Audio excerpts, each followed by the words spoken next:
I'm Luna Barrett, 34, co-founder of Rivera. At least, that's what the paperwork used to say. I built this company, drafted its first contracts, landed our first investor while still juggling freelance coding jobs to pay rent. I trained them, mentored them, stayed late, fixed their mistakes, watched them climb, and when the time came for the next big promotion, they gave my seat to the girl I trained. Her name's Haley. Her smile is perfect. Her timing was calculated. And when Darren stood at the front of the boardroom and said, "Rivera is entering a new era of leadership," I realized exactly what that meant. My name was off the documents, off the website, off the history. They didn't just sideline me, they erased me. But what they forgot is that I don't need their seat. When I can burn down the whole table and build a better one. If you've ever been pushed aside by people you trusted, if you've ever watched your work, your legacy, your name, get handed to someone else, hit that like, tap subscribe, and tell me in the comments. Type 1 if you've ever been erased. Type 2 if you're still waiting for your own seat at the table. Let's start from the beginning. The elevator doors slid open with a soft chime, revealing the sleek glass-paneled hallway of Rivera's executive floor. I stepped out, heels echoing lightly against polished marble, passing framed headlines and photographs of milestones, our milestones. Just last quarter, my name had been etched into a plaque under a headline, "Youngest Director to Seal Multinational Deal." Now it had been replaced. Haley's photo beamed back at me, her arm wrapped around Darren's shoulders, the caption below reading, "A New Era." It was the same contract, the same event. Only, in the new version of reality, I'd become invisible. "Morning, Luna," Madeline said, barely looking up from her tablet as we entered the boardroom. She tapped a few keys, then returned to pretending she wasn't avoiding my gaze. Darren stood near the head of the table, checking his watch. The air had that forced formality you could slice with a dull knife. I sat down, spine straight, fingers folded. I'd prepped my department for this for months, mentored new analysts, expanded client relationships, tripled retention metrics. There had been murmurs of the promotion. Senior partner. It was supposed to be mine. Darren cleared his throat. "Thanks, everyone, for joining this short notice. We're thrilled to announce the promotion of our new senior partner, Haley Barrett." A beat passed. My breath hitched, but my face didn't move. Only my knuckles tightened slightly against my skirt. Haley stepped forward, radiant in a white silk blouse that looked a little too curated. She thanked Darren, her voice full of poise and practiced gratitude, then scanned the room, stopping a little too long when her eyes met mine. I nodded, not trusting my voice. Madeline clapped first. It sounded hollow. "She brings a fresh, media-friendly presence," Darren added. "We need someone who can represent Rivera's evolving image. Media-friendly, younger, sharper, maybe even more malleable." The meeting ended, and I stood as the others filtered out. I didn't move toward Haley, but she approached me anyway. "Hey," she said, lips curved, voice low. "You okay?" I looked at her, searching for something, anything that hinted this wasn't intentional. But all I saw was calculated calm, a script she'd memorized. "Fine," I lied. "Great," she smiled wider. "You know, I couldn't have done any of this without your mentorship." The weight of that statement sat like a stone in my chest. She meant it. But not in gratitude. In victory. Back at my office, I sat in silence for several minutes, watching the clouds pass over the Chicago skyline. I should have felt furious or devastated, but mostly I felt cold, detached. A part of me knew this wasn't just an oversight, it was a move, a placement. Later that afternoon, I walked to the print room, I'd left a draft of our long-term strategy brief there earlier. As I turned the corner, I saw Haley hunched over the copier. I froze. She was scanning my document. The formatting, the phrasing. I recognized it instantly. But the title page now read, Strategic Forecast Prepared by Haley Barrett. My name was gone. She didn't notice me until she turned to retrieve the last page. "What are you doing?" I asked, voice even. She blinked, startled for half a second, then smiled, lazy, unapologetic. "Oh, just preparing next week's pitch," she said, tucking the pages neatly into a folder. "That's my document," I said. "The one I submitted last week to Darren." She tilted her head. "I just cleaned it up a bit, added my voice. You know how these things work." I stared at her. "This isn't a collaboration, Haley. You took it." She didn't blink, didn't flinch. "It's just business, Luna. You taught me that." Sometimes the knife cuts deepest when it comes from a friend. The cafe on Rivera's ground floor had always been our sanctuary. Between client calls, pitch decks, and board meetings, this was where Madeline and I recharged, swapping sarcasm for strategy, venting about Darren's latest chaos, laughing over burnt espresso shots. Today, the lighting felt colder. The hum of the espresso machine somehow harsher. I slid into our usual booth by the window, the seat across from me already occupied. Madeline sat there with both hands wrapped around a coffee cup she hadn't sipped. Her eyes flicked up at me briefly, then away, as if we'd never been anything more than passing coworkers. I placed my tray down, the soft clink of porcelain louder than it should have been. "You knew, didn't you?" She didn't look surprised, just tired. I pressed further. "About Haley's promotion, you knew before the announcement." There was a pause, then a sigh. "Darren made the call, Luna. It wasn't my place." My jaw tightened. "You've always had Darren's ear. I couldn't have changed it." She cut in, her voice barely above a whisper. "It was already done." That was when I knew. It wasn't just silence. It was complicity. "You told me once we were a team," I said, struggling to keep my tone neutral, "that nothing could get between us." She stared at the coffee. Things change. I wanted to scream. Instead, I let the silence sit there between us, heavier than any words. Just then, Ethan Rowe approached from the side, holding a slim manila folder. His usual easygoing demeanor was replaced with something taut, cautious. "Sorry to interrupt," he said quietly, offering me the folder. "Luna, quick note from IT. You asked for a backup poll last week. There's something strange." I took the folder, flipping it open. Ethan kept his voice low. "Some of your outgoing emails disappeared from the archive, including those attached to internal document revisions." My eyes narrowed. "Disappeared how?" "Server-level deletion, not the kind most users can access." He glanced at Madeline. "We're still looking into it. But thought you should know." Madeline suddenly stood. "I have to head out," she muttered, not meeting my eyes. "Client dinner." She left without another word. The scent of her vanilla perfume lingered in the air a moment longer, then vanished. Just like the loyalty I thought we had. I opened my laptop later that night, replaying Ethan's warning in my head. Something wasn't adding up. I logged into Rivera's internal archive, typing the keywords I knew by heart. Founding Agreement, 2015. I had co-drafted that document with Darren, the legal cornerstone that defined Rivera's partner structure. My name was listed as co-founder. Always had been. But now, I scrolled to the signature page. Darren Whitaker. One blank line. Then Haley Barrett. I scrolled again. No Luna Barrett. Not even a placeholder. Just absence, like I'd never existed. I stared at the screen as the cursor blinked, mocking me.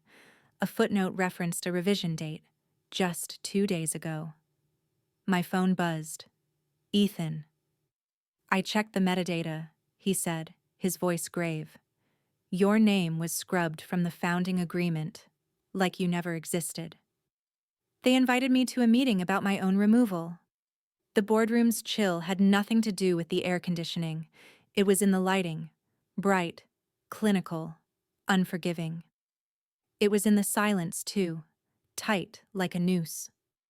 I stepped inside as the glass door sighed shut behind me, and a dozen eyes flicked up. Darren sat at the head of the long table, Haley to his right. Madeline avoided eye contact, and Patricia, one of our more seasoned shareholders, sat with arms crossed, watching everything like a judge in waiting. I took my seat slowly, smoothing the crease in my blazer. I knew what this was. The calendar invite had read, Strategic Realignment, Senior Operations. But the tone was already written in the cold way Darren barely acknowledged me. Ethan had pulled me aside earlier, his voice tense. Record the meeting. Trust me, Luna. You'll want proof. Now, the small mic pinned discreetly under my lapel felt like my only ally in this room full of masks. Darren cleared his throat. Let's get started. Today we're reviewing operational leadership for Q3. Given market shifts, we need decisive restructuring. No names, no accusations, just language carefully crafted to strangle. I waited, then stood. I've prepared a trajectory model showing Q3 growth under the current infrastructure, specifically my team's innovation roadmap. I clicked the remote. My slides blinked onto the screen. Market penetration, new client acquisitions, efficiency benchmarks, all positive, all mine. Darren let them flick by like scenery. Then he said, We appreciate your effort, Luna. But the board has agreed. Haley will lead the transition strategy. A soft murmur rippled through the room. I stayed standing. Transition to what, exactly? I built that roadmap. My team delivered those metrics. Haley spoke next, voice sickly sweet. You've done amazing groundwork, Luna, but we need someone more aligned with our media-forward strategy. Aligned, I echoed, a bitter taste rising. Meaning what? Someone younger? More photogenic? No one answered. They didn't have to. Patricia's eyes remained fixed on me, but her lips never moved. Darren flipped through some papers. We'd like you to sign this. A temporary transfer of operational control, just until the restructure completes. I stared at the document. The words blurred together. Voluntary, interim, with full acknowledgement of leadership consensus. Legal poison dressed in corporate silk. I sat back down. And if I don't? You'll be seen as obstructing progress, Darren said, not unkindly. There are other consequences we'd rather not explore. I looked at Madeline, hoping, begging maybe. She met my gaze this time, but her eyes held nothing but tired resignation. You can fight this, she said softly, but you'll just look petty. I turned to Patricia, waiting for something. Intervention, protest, even a frown. But she simply adjusted her glasses, then glanced down at her notepad, as if I were a line item she had already crossed off. I picked up the pen. My hand trembled, not with fear, but fury, and I signed. The mask they wanted me to wear had slipped, and now I would start preparing for war. If they wanted war, I'd start by building my arsenal. I closed the door behind me, locked it twice, and drew the curtains. The hum of downtown traffic faded into a dull murmur as I dropped my bag and pulled the small black USB stick from my pocket. Ethan had handed it to me earlier that afternoon in the hallway, his words quiet but heavy. Don't open it here. He hadn't smiled. I stared at the device for a moment before slipping it into the inside pocket of my blazer. But it wasn't time yet. First, I needed to revisit something I hadn't touched in years, the original founding agreement. My apartment had always been my sanctuary. Sleek, quiet, nothing out of place. but tonight, it felt like the front line. I crouched beside the floor safe and spun the dial with familiar precision. The hinges gave a soft groan as the door opened, revealing the thin black folder I had sealed in 2016. It was labeled in my handwriting, Rivera Foundation, Legal. The paper was thicker than I remembered. I unfolded the first page and there it was. My signature, next to Haley's and Darren's, all notarized by Elaine Drummond, our former legal advisor. I traced my finger over Elaine's bold cursive, notarized in good faith. E.D. She had always warned me to keep a hard copy. A text buzzed on my phone. Ethan. Read the emails on the USB, look at the thread dated October 12th, then call Ronald Beckett. He helped Elaine set everything up. I plugged the USB into my laptop, heart ticking like a metronome.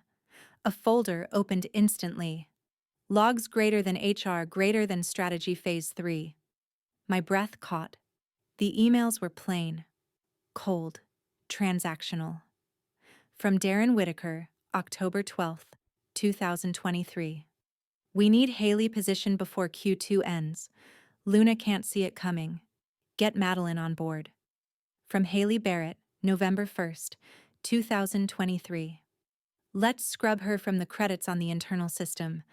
No one checks the originals. 8 months ago. They'd been orchestrating this since before the holiday party, the one where they toasted to shared futures. I clicked open another folder. It held internal system logs, user deletions, metadata entries, keyword searches. Someone had searched my name and removed every trace. Except one file remained, buried deep in an archive marked Licensing Legacy. It was a software registration from 2016, the original system Rivera still used to process invoices. The license key bore my full legal name, Luna M. Barrett, founding license holder, and it hadn't been updated. I stared at the screen, then reached for the contract again. Elaine's notation matched the license name exactly. There it was, my stake. Not erased, not overwritten, just hidden from view. I sat back, exhaling slowly. My hands were trembling, but it wasn't fear. It was the beginning of something. I picked up my phone again and saved Ronald Beckett's number. They erased my name on paper, but they forgot the law still remembers me. Not every war is fought with swords. Some begin in silence, with a signature. The elevator glided to a halt on the 26th floor with barely a whisper.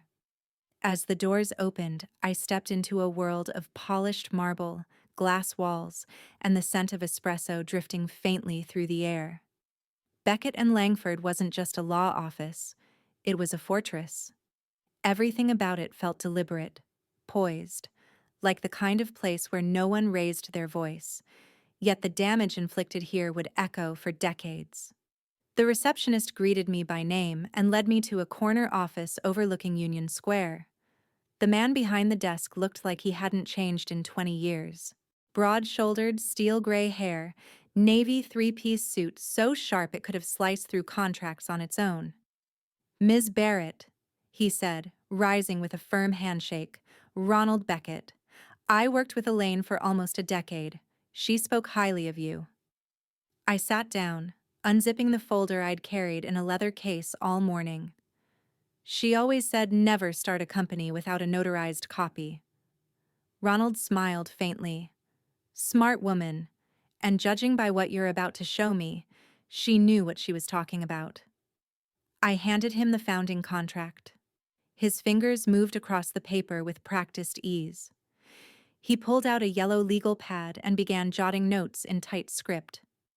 They forged internal revisions, scrubbed me from the archive, I said, but they couldn't delete this. Elaine notarized it, and the original software license is still in my name. Ronald flipped to the signature page and nodded. Valid. Irrefutable. This isn't just documentation, it's a shield. And if played right, a sword. My phone buzzed.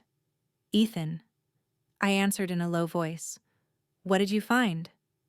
Ethan hesitated, then said, I recovered audio from the strategic meeting, the one where they pressured you. There's a line. Let's clear her name from all intellectual property. Darren said it. It's in the file metadata too. Time-stamped. My chest tightened. I glanced at Ronald, who raised a brow. Send me the file, I told Ethan. Now. I hung up and looked across the desk. They're not just trying to push me out. They're erasing me.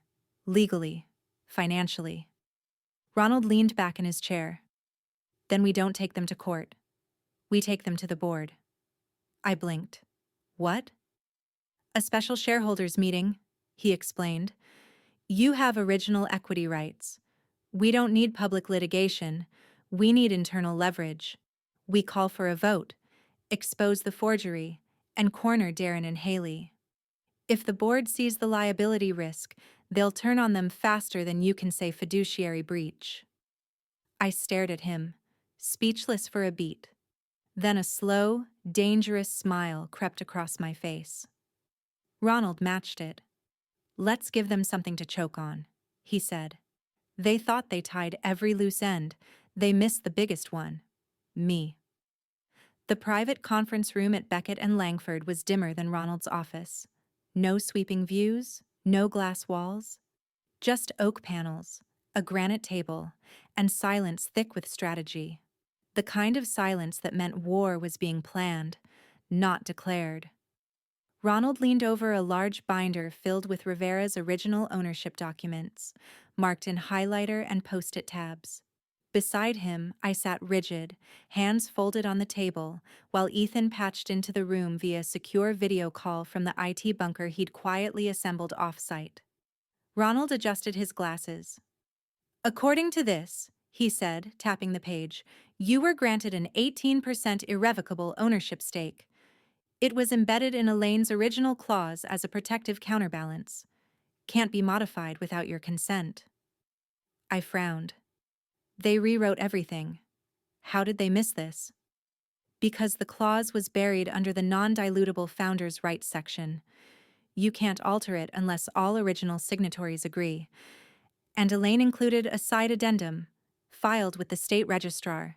They scrubbed your name internally, but they forgot to tamper with the law. Ethan's voice crackled through the speaker. And I just sent another clip. March this year. Haley said, get this. Luna won't even know she's been kicked off the main platform. I opened the file and played the segment. Her voice was smug, filtered through a boardroom mic. She's so tied up in the fieldwork. She hasn't checked the IP license roll in years. We can slide her out and finalize the transition before she even notices. Ronald shook his head slowly. Arrogant and reckless. I exhaled. Steady now. So what's next?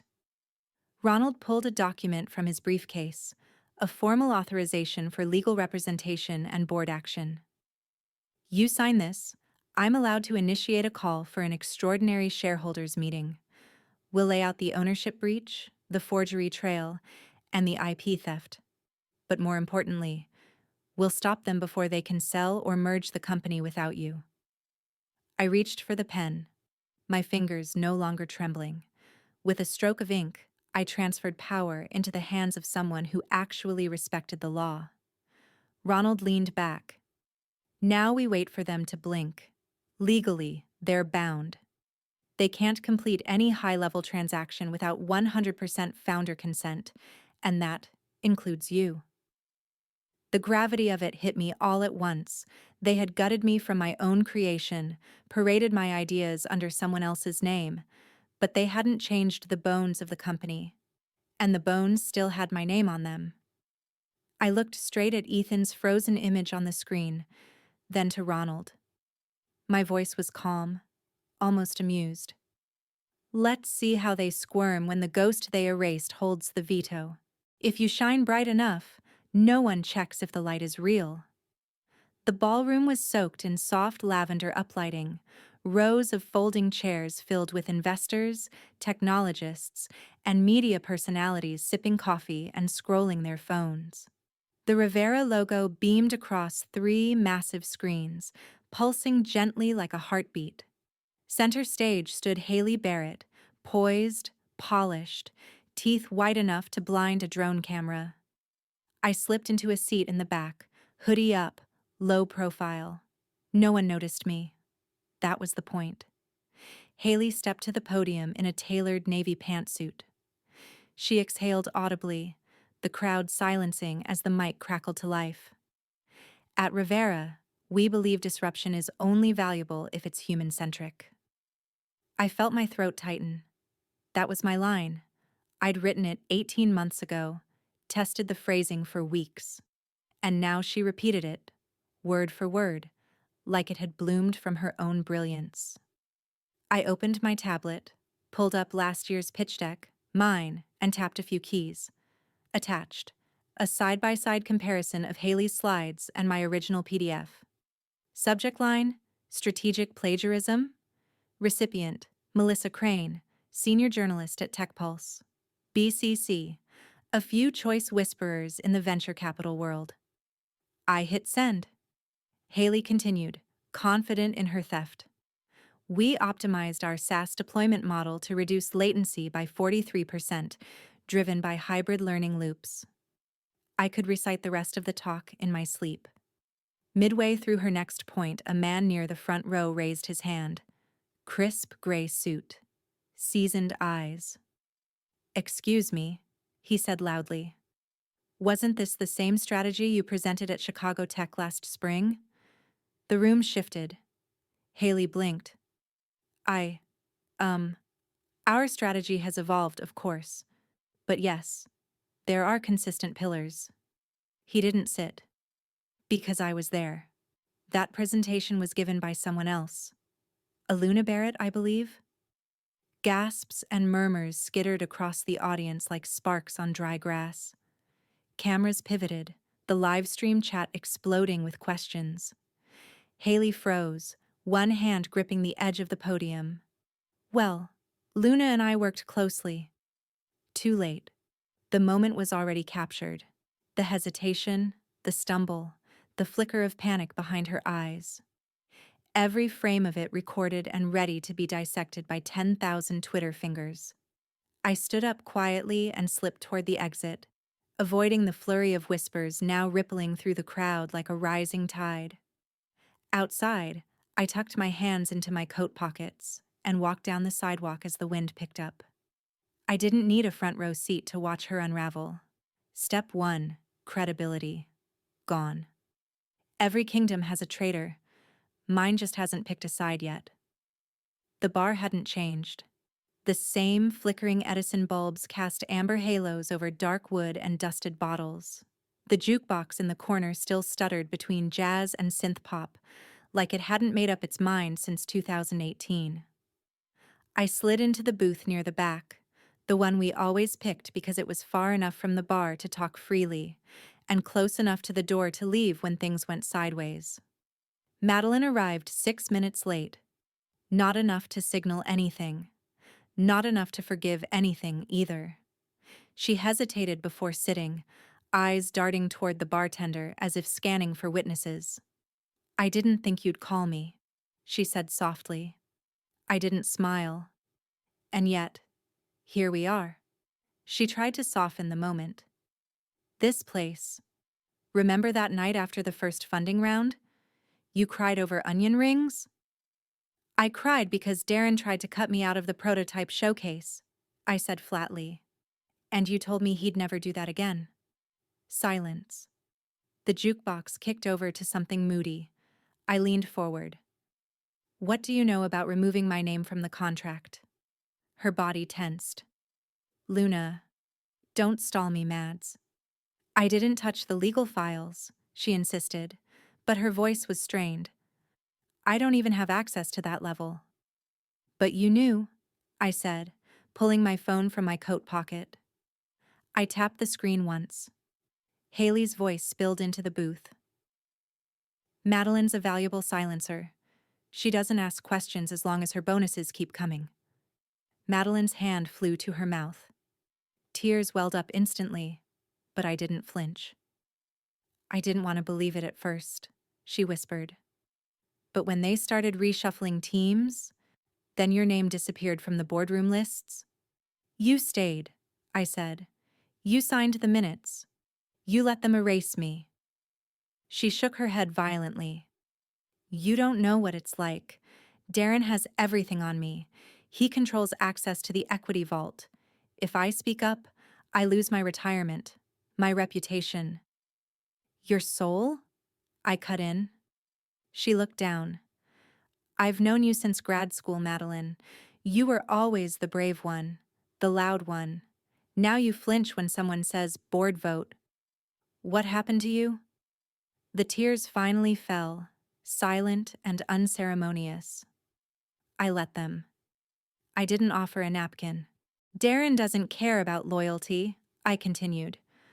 Once I'm gone, you're next. Haley already called you a phase.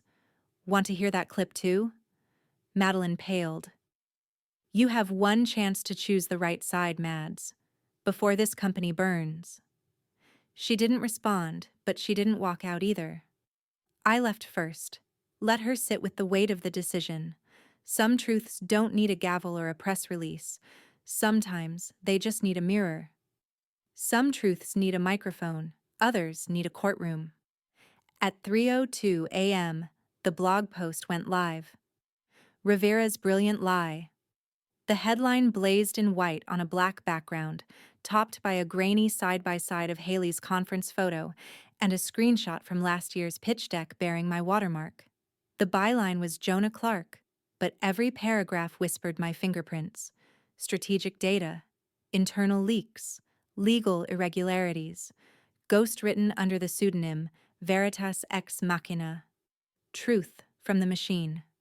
By 7:45, it had over 40,000 views. By 9 a.m., Ethan texted, "It's spreading." Even my coffee guy asked if I work at that company in trouble. Jonah had done his part well. He structured the piece like an autopsy, a clean incision through Rivera's glossy skin, revealing rot beneath, code reuse, ghost-written policy decks, and the conspicuous disappearance of one co-founder's name from legal filings post-2022. The story never named me. It didn't need to. By noon, whispers had escalated into meetings.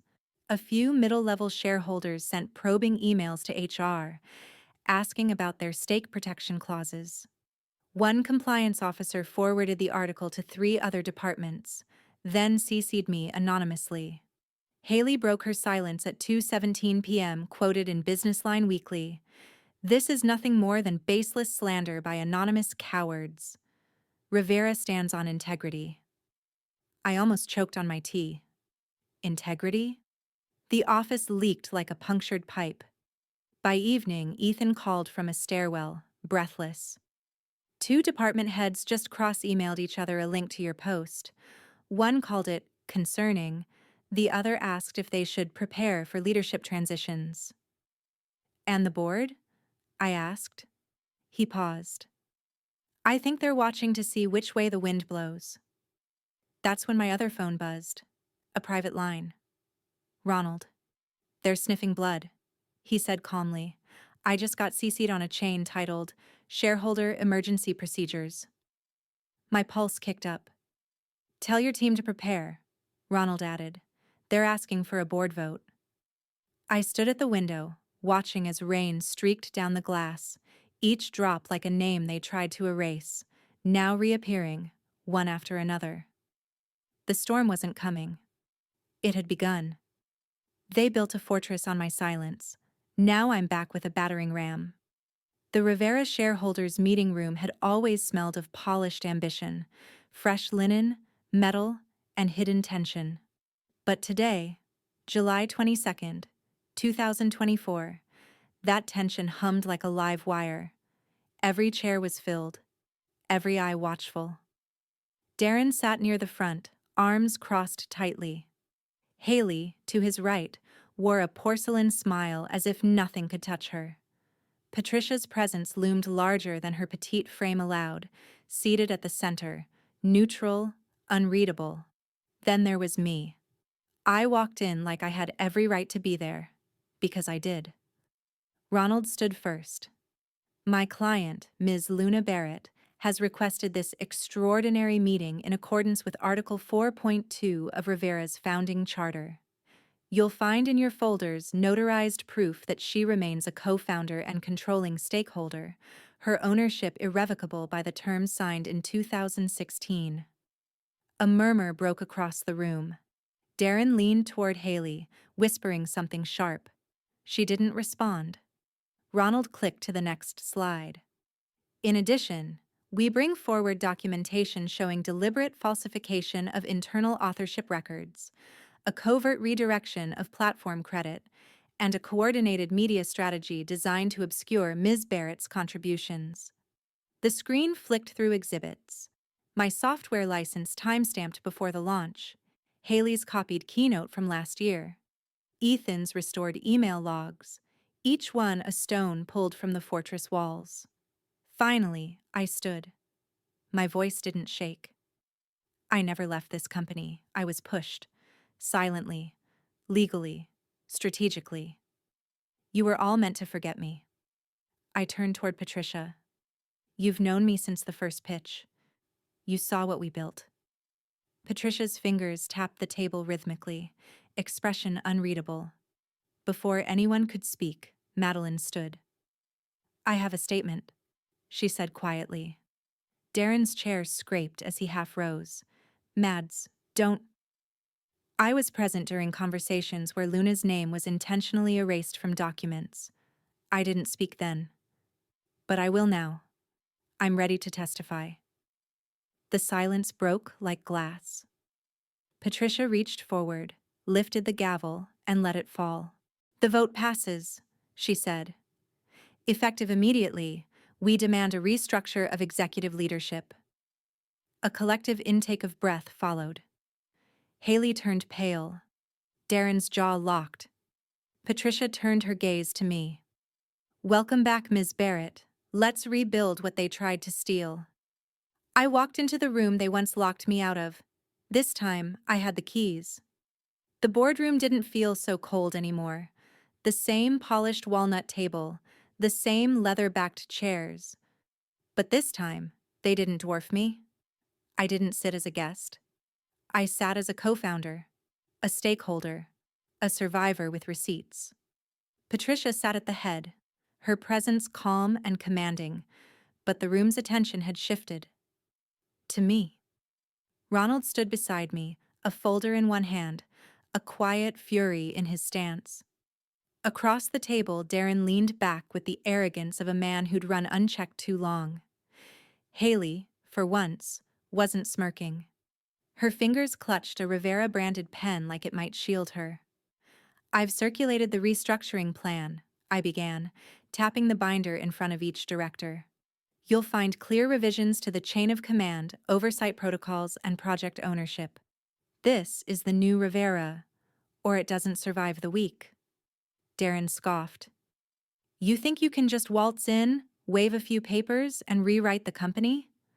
I didn't blink. Number, I know I can, because I never signed away my rights, and because the board has already voted for structural reform. Patricia nodded. We've confirmed your standing, Luna. Ronald stepped in smoothly. Furthermore, we're requesting an immediate suspension of Ms. Haley Barrett from all executive duties pending internal investigation. Grounds: intellectual property misattribution, procedural violations, and reputational damage. The room rustled with hushed reactions. Haley's voice cracked. This is a smear campaign. You plagiarized my entire platform, I cut in, calm and clean. You signed internal documents labeling my work as yours. You removed a founder's name from corporate records. That's not just unethical, it's criminal. Darren surged forward. If she comes back, we're done for. The media's watching, the partners are nervous. This whole thing will collapse. Patricia raised one eyebrow. Then perhaps it should. If it's built on fraud? She turned to the room. Motion to suspend Ms. Haley Barrett until further notice. Motion to strip Mr. Darren Whitaker of executive powers pending review. One by one, hands went up, even the ones who used to avoid my gaze. Motion passed. Ronald placed a crisp white envelope on the table. These are official court summons for Mr. Whitaker and Ms. Barrett. Preliminary hearing is set for next Tuesday. Darren's mouth opened, then closed. Haley's face had gone ghost pale. I stood, straightened my blazer, and looked around the room that once pretended I didn't exist. "See you in court next week," I said, voice steady. Patricia gave a small nod. Rivera will cooperate fully. As we stepped out into the hallway, Ronald leaned close, almost smiling. "You just flipped the boardroom." I didn't answer right away.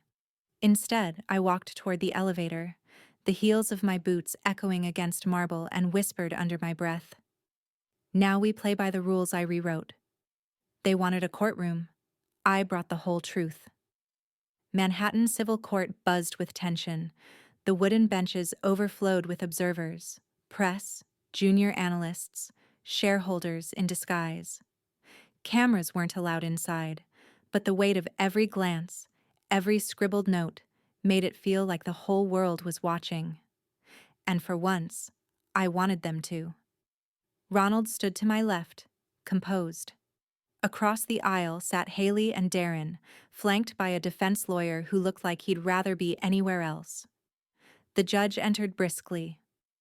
"This hearing concerns the alleged removal of Ms. Luna Barrett from Rivera, Inc., forged documentation, and breach of corporate governance." My name wasn't erased anymore. It rang out in the courtroom like a gavel. Ronald rose. "Your Honor, we'll begin with a key witness, Ms. Madeline Greer." Madeline entered slowly, eyes scanning the room. She looked smaller than usual, but when she passed me, our eyes met, and for the first time in months, I didn't see hesitation. I saw guilt, and maybe resolve. She took the stand. "Ms. Greer," Ronald began gently, "were you present during the internal meetings where executive roles were discussed?" "Yes." "And did you witness Ms. Haley Barrett instructing any actions relating to Ms. Barrett's removal from internal records?" A long pause. Madeline closed her eyes briefly. "Yes.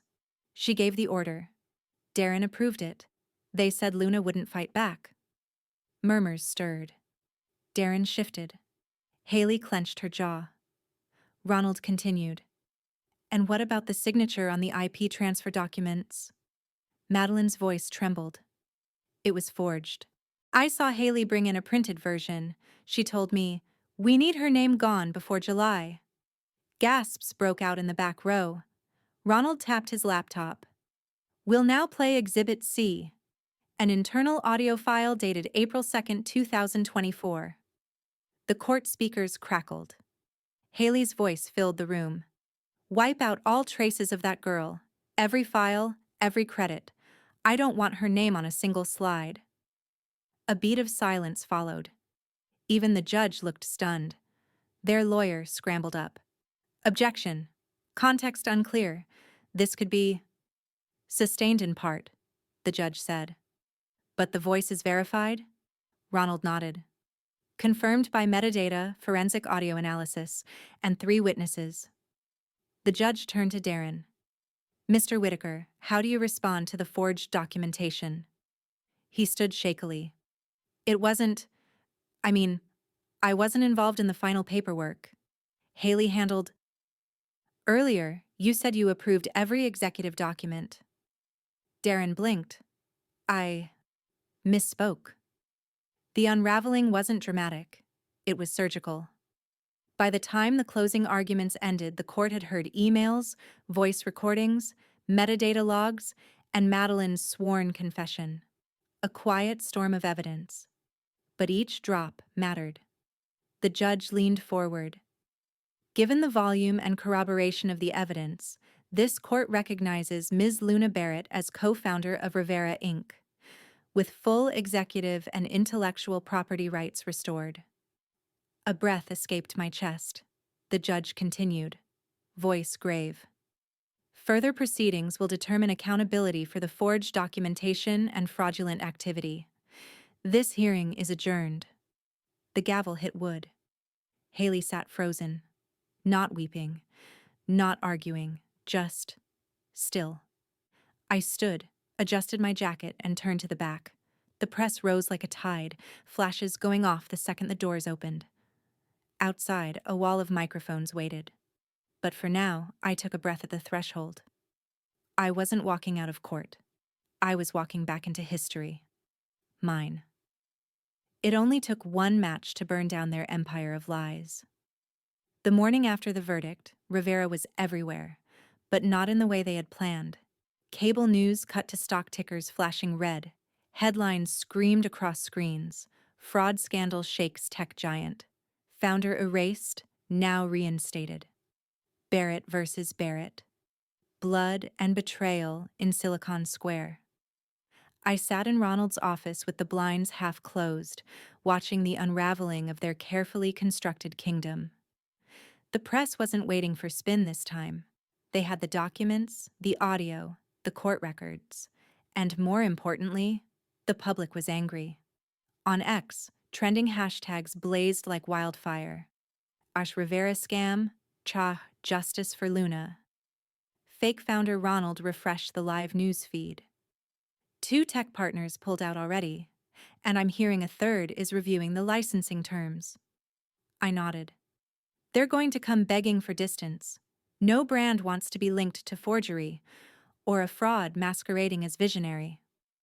In the Rivera offices, chaos had taken root. I hadn't returned in person. Not yet. But reports trickled in from those still loyal to integrity. Haley had locked herself in her corner office. Darren tried to make a call to HR, only to be told he no longer had admin access. The locks had changed. So had the tide. By mid-afternoon, several partners had announced public dissociation from Haley. One even quoted Madeline's testimony in their press release. Darren, meanwhile, received a formal notice from the board. His executive power was officially rescinded, effective immediately. Luna, Ronald said quietly, placing a new document on the desk. We have a choice now. I glanced at it. A blueprint for a full corporate restructuring, with me as interim CEO. My hands hovered. Then I signed. At 4:17 p.m., I held an internal video call. No glamour, no stage lights, just honesty. To every employee at Rivera, hundreds of them tuned in, I said, I know you've all seen the news. Some of you feel betrayed. Some of you may even feel complicit, unsure of what's true anymore. But let me be clear. This company was built with vision, hard work, and trust. We rebuild with transparency, or we fall for good. There was no applause, just quiet faces watching, some tearful, some stunned. That silence meant more to me than cheers ever could. At 5:03 p.m., Ronald's phone buzzed. He picked it up, listened, then met my eyes. The SEC wants to meet, he said. Preliminary inquiry into securities fraud, misuse of shareholder funds. They're not playing softball anymore. I looked out the window, where the sunset had bled into the skyline, burning bright and final. Let them come. I wasn't afraid of fire. Not anymore. Justice doesn't fix everything. But it gives you room to breathe again. The wind smelled like lilacs and old regret as I stood in front of the house I once called home. The shutters hadn't changed. Neither had the cracked step on the porch where I used to sit with a book pressed to my knees, hoping someone inside would ask how my day was. They never did. That morning, I'd woken up without the ache in my chest. For the first time in years, my dreams weren't full of boardrooms, betrayals, or sleepless nights staring at the ceiling. I'd actually slept. Deep, unbroken sleep. Ethan had texted earlier. Final plans ready. Come by the new office when you're done. Attached was a mock-up of the nonprofit wing we'd talked about, Rivera Rise, a space dedicated to supporting women who'd been sidelined, silenced, or simply overlooked in tech. But first, I had something else to finish. In my hand was a letter. Short, careful. My handwriting had always been decisive. You don't have to believe in me. I stopped needing that a long time ago. But I hope one day you believe in yourself enough to say you were wrong. Not for me. For you. Luna. I slid the envelope through the mail slot, heard it drop onto the cold floor tiles, and then I turned away. The past didn't chase me down the driveway. Back in the city, the new Rivera office glowed with warm amber light. Not sleek or showy. This time, it felt human. Real. There were fewer glass walls, more listening corners, and a whiteboard filled with handwritten ideas that didn't require a title to be heard. Ethan was waiting near the entrance, a hopeful grin barely masked beneath his usual techie calm. We got the partnership with Code Girls. They love the concept of Luna Grant. I raised an eyebrow. You used the name? You earned it. He shrugged. It's not just a grant, it's a statement. Inside, Madeline sat with a new intern, guiding her through an onboarding process. When our eyes met, she didn't flinch. Instead, she smiled. Small, unsure, but real. My phone buzzed with a new email notification. The subject line read, "From Mom." I hesitated, thumb hovering, then opened it. "Luna, I don't expect you to forgive me, but I want you to know." Darren pressured me. I believed what he said because I was afraid. Not of you. Of losing everything. Turns out I lost the wrong thing. I'm sorry. Mom. I didn't cry. I didn't answer either, but I saved the email. That night, as we prepared for the soft launch of the nonprofit branch, Ethan projected the final press slide onto the office screen. Coming next week. The Luna Grant. For the overlooked. The underestimated. The ones who weren't supposed to win.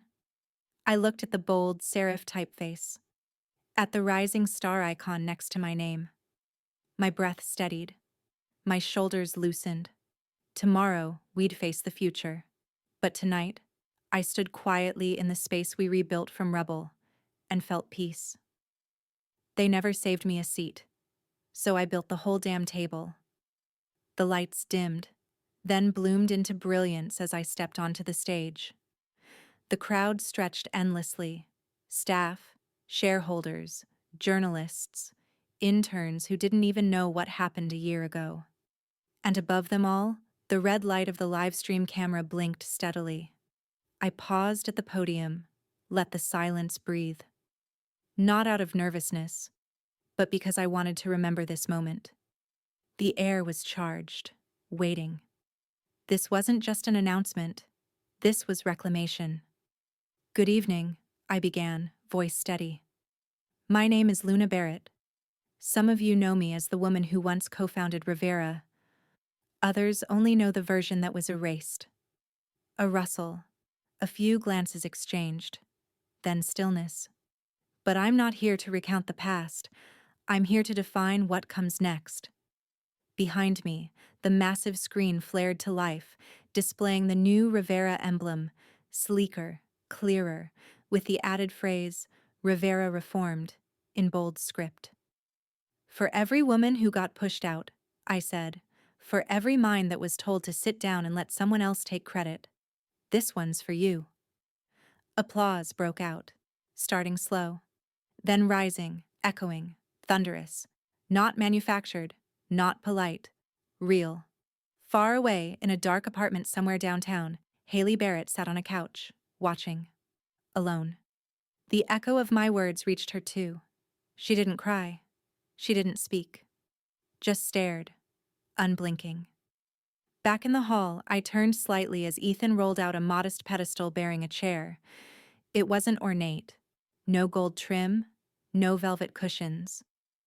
Just clean wood, dark finish, carved with quiet elegance.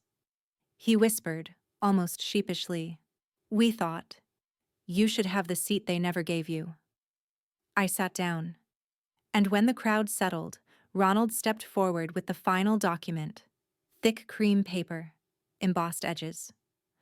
"The Luna Grant," he announced, "an annual endowment for women in underrepresented tech communities, engineers, founders, builders, Dreamers.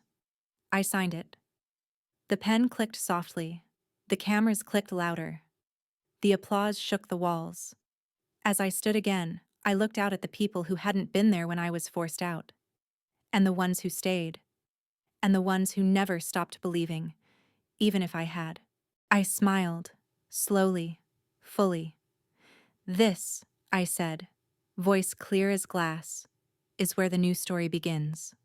They never thought I'd come back. But I did. Not with anger, but with truth sharper than any blade they tried to bury me with. The lies collapsed under the weight of proof, and the seat they denied me, I built a new one, for those like me, and those after me. Justice doesn't arrive on schedule, but when it does, it speaks louder than the betrayal that tried to silence it. Like the final chord of a long-forgotten melody, it may come late, but it echoes forever. If you stayed with me till the end, thank you. This story wasn't just about corporate betrayal. It was about identity, about erasure, about fighting for a name they tried to delete. And if you've ever sat in a meeting, watching someone else present your work, if you've ever walked into a room where you built the foundation, only to realize they locked you out of the door, then this story was for you. To everyone who's been underestimated, overlooked, or erased, you're not crazy. You're not overreacting. You're just finally seeing the truth. And sometimes, the loudest revenge is proof. Not anger, not shouting, just receipts, and a quiet seat at the head of the table. If this story hit something inside you, leave me a 1 in the comments if you've ever been pushed aside. Or 2 if you believe your time to reclaim your place is coming soon. Hit like, tap subscribe, and share this with anyone still fighting their silent war. Because trust me, one day their silence will meet your spotlight. Thank you for watching.